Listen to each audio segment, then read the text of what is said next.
Segundo a pesquisa da Universidade de Duke, o ambiente cultural molda fortemente os nossos hábitos e decisões morais. E isso significa que, se não andarmos em espírito, facilmente andaremos segundo a carne, a cultura dominante que nos cerca. Sou o pastor Patrick Ribeiro e nós estamos no 19º dia da nossa jornada contra a cultura. Em Gálatas capítulo 5, queridos, verso 16, Paulo orienta aos irmãos e consecutivamente a nós, dizendo: andai no espírito e jamais satisfarei a concupiscência ou o desejo da carne. Essa pergunta que eu preciso fazer para vocês: quem está guiando os seus passos hoje? A carne ou o espírito? A cultura secular ou a cultura do céu? E aí, me responda aí. Quem as suas decisões têm sido tomadas a partir de qual prisma? Quando Paulo está dizendo aqui, querido, sobre carne e espírito, nesse contraste que ele cria, precisamos entender que a carne aqui não significa apenas o pecado sexual, como muitos acreditam. Ele está incluso, mas a carne aqui é todos esses sistemas de valores que o mundo traz, sabe?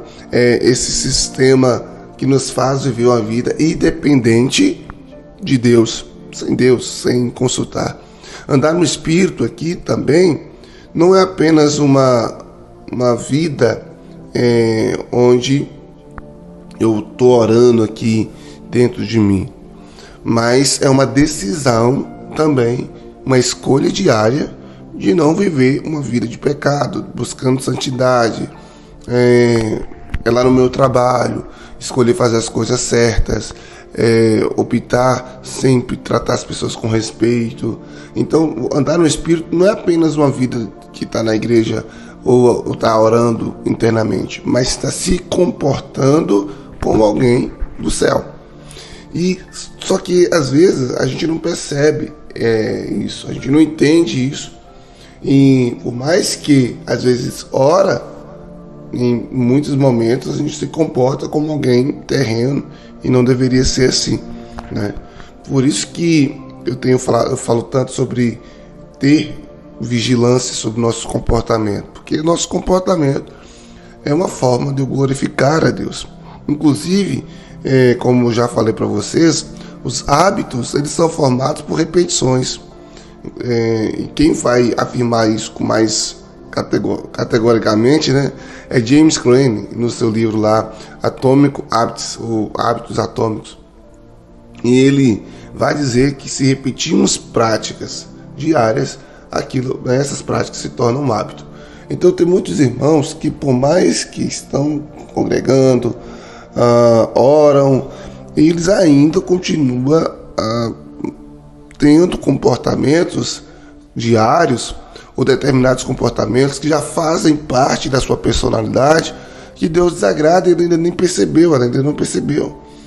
E a mídia impura, eles querem colocar isso, eles querem que você automatize comportamentos que desagradam a Deus, que são contrários ao Evangelho, sem perceber, a ponto de se tornar um hábito, sabe? E isso aí, que ele entenda, o hábito ele começa de forma consciente, mas ao longo do tempo ele vai se transformando em um comportamento inconsciente.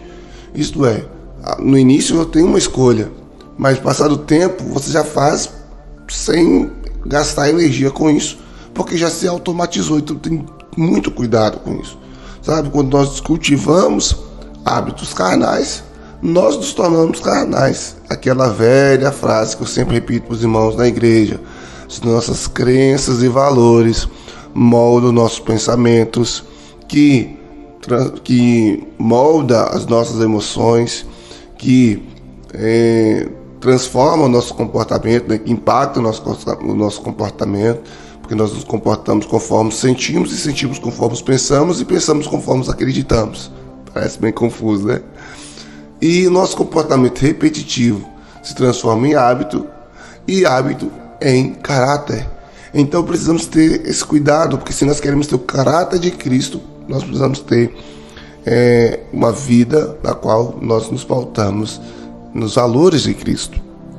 Por isso que nós vamos ter essa cultura marxista pregando aí a tal luta de classe, incentivando aí relações promíscuas, relações sexo antes do casamento, incentivando a destruição da família, promovendo a liberdade sem limite. Nós vamos ter filósofos como William Richard, que vai ser, além de ser marxista, ele é psicanalista, né? Ele vai defender a libertação sexual junto com a Escola de Frankfurt, como já falei também essa semana, a revolução contra a moral cristã.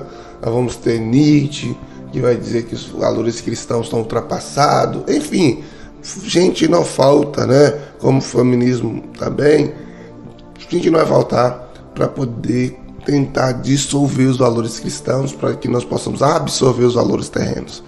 Então, você tem uma escolha.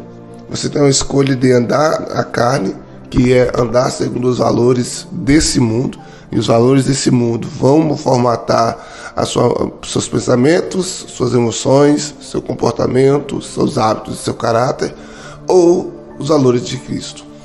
Irmãos, eu vou dar até um spoiler do nosso encontro que vai ter amanhã à noite. Eu vou iniciar nosso encontro dizendo em que você estrutura a sua família. Esse foi o tema do primeiro encontro nosso esse ano, de casais, que eu falei sobre a família estruturada na rocha e a família estruturada sobre a areia, né? Foi o primeiro tema que nós traçamos sobre os pilares, né, bíblicos para o casamento.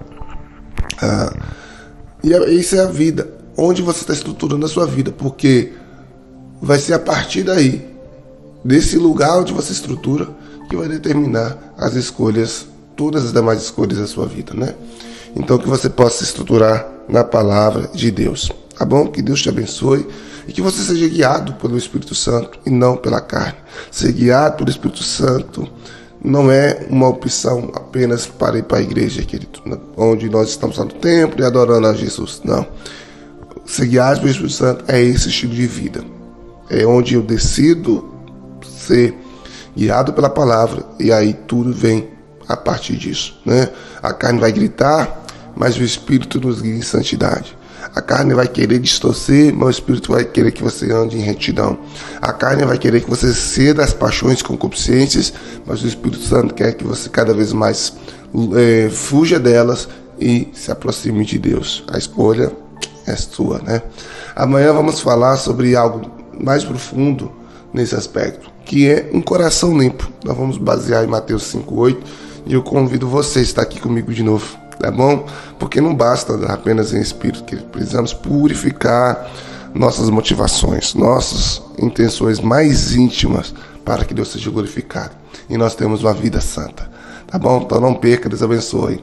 Pai, no nome de Jesus, eu oro ao Senhor, agradecido a Ti por esse tempo que o Senhor nos permite estar aqui, e que o Senhor abençoe essa pessoa, que ela possa tomar a decisão certa de andar em espírito e fugir dessa corrupção da carne. É o que eu te peço para a glória de Jesus Cristo. Amém e amém.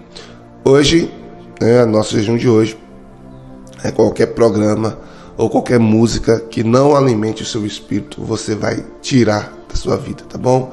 Só músicas e programas de TV que vai trazer alimento espiritual para você. Esse é o nosso jejum, tá bom?